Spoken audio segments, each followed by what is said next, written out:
तर देशभरामध्ये लोकसभा मतदान आता सुरू झालेलं आहे आणि यासाठी पंतप्रधान नरेंद्र मोदींनी सुद्धा आवाहन केलेलं आहे। विक्रमी संख्येने मतदान करा। पंतप्रधान नरेंद्र मोदींनी हे आवाहन केले।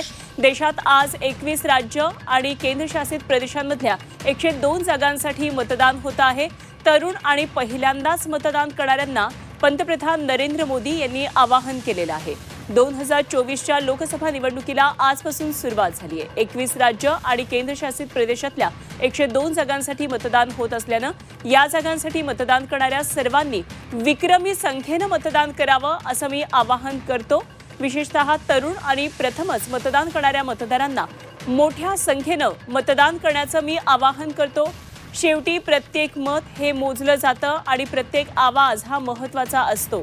पंतप्रधान नरेंद्र मोदी यांनी ट्विट करत हे आवाहन केलेलं आहे। एकदा आपण पाहूया पंतप्रधानांनी काय नेमके ट्विट केलंय। 2024च्या लोकसभा निवडणुकीला आजपासून सुरुवात। 21 राज्य आणि केंद्रशासित प्रदेशातील 102 जागांसाठी मतदान होत असल्याने या जागांसाठी मतदान करणाऱ्या सर्वांनी विक्रमी संख्येने मतदान करावं असं मी आवाहन करतो। विशेषतः तरुण आणि प्रथमच मतदान करणाऱ्या मतदारांना मोठ्या संख्येने मतदान करण्याचं मी आवाहन करतो।